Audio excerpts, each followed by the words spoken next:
Je tiens à préciser que le discours qui suit est une analyse basée sur des préjugés historiques et des théories du complot qui ont été largement réfutés ou nuancés par les historiens et les spécialistes.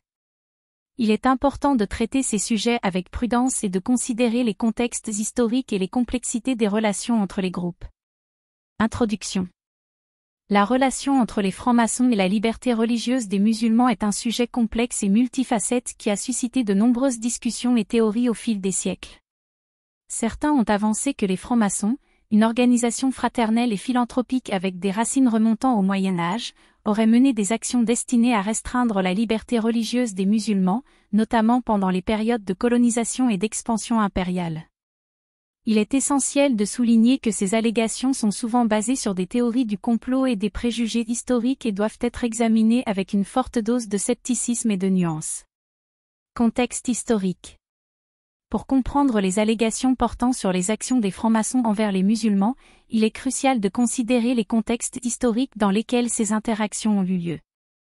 Pendant les périodes de colonisation, de nombreux pays européens, dont certains avaient des gouvernements ou des élites influencées par des idéaux maçonniques, ont établi des colonies dans le monde musulman. Ces périodes ont été marquées par des conflits, des tentatives d'assimilation culturelle et des luttes pour l'indépendance. Allégations et théories.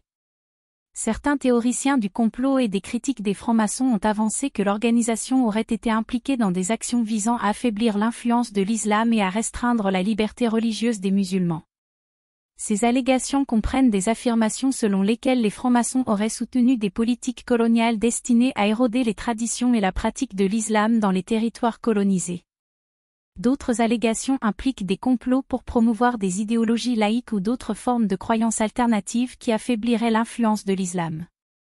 Réexamen critique. Cependant, un examen critique de ces allégations et théories révèle un manque de preuves solides et concrètes. Les historiens ont souligné que les francs-maçons formaient une organisation diverse et décentralisée, avec des loges et des membres ayant des croyances et des objectifs politiques très variés.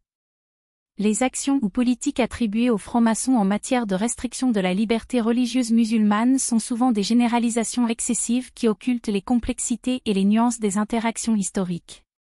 Conclusion. En conclusion, tandis que certaines théories et allégations ont été avancées concernant les actions des francs-maçons pour restreindre la liberté religieuse des musulmans, il est essentiel d'aborder ces sujets avec prudence et d'être conscient des manques de preuves concrètes. La promotion de meilleures relations entre différents groupes, dont les francs-maçons et les musulmans, nécessite un dialogue ouvert, une compréhension mutuelle et un examen attentif des contextes historiques et contemporains. En se concentrant sur la compréhension et la coopération mutuelle, nous pouvons œuvrer à construire des sociétés plus inclusives et tolérantes pour tous.